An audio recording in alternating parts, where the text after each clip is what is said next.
Interviews to determine the top jurists who will preside over various courts will be conducted this week. These include posts for the High Court, Electoral Court, Competition Appeal Court and Land Claims Court, among others. There are 42 candidates vying for 20 positions.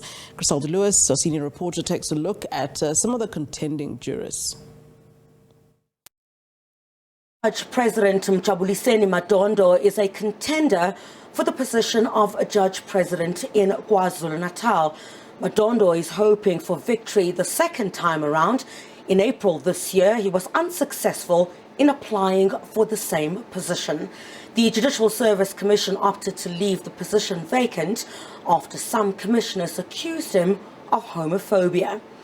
For the Supreme Court of Appeals, there are 11 candidates, Judge Glenn Goosen being one of them. He's a struggle activist who headed the investigating unit of the Truth and Reconciliation Commission.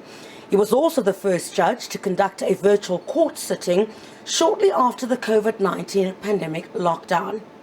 As South Africa edges towards the 2024 national elections, Judge Baratang Mochumi, who is a current judge at the Supreme Court of Appeal, will be interviewed for the position of head of the Electoral Court. If successful, she could be the first woman to head the institution. She has also been a gender activist who served in the executive of the South African chapter of the International Association of Women Judges. Meanwhile, Judge Make Kganyago is vying for the position of head of the High Court in Limpopo.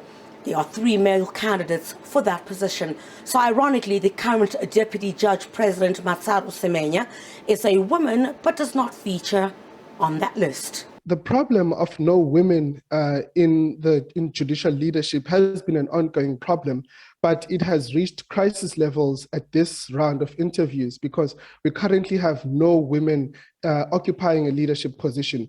The last woman was Justice Maya, who's now Deputy Chief Justice, which is not the head of a court.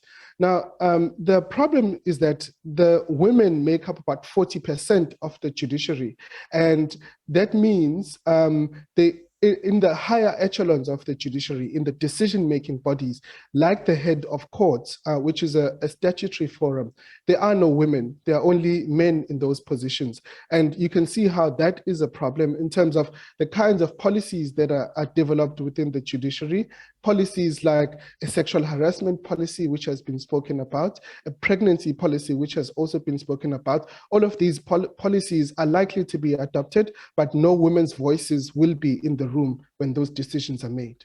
Meanwhile, Judge Tebogo Jaje wants the position of Deputy Judge President of the High Court in the Northwest. She was previously a magistrate, and she's also the provincial coordinator of the South African chapter of the International Association of Women Judges.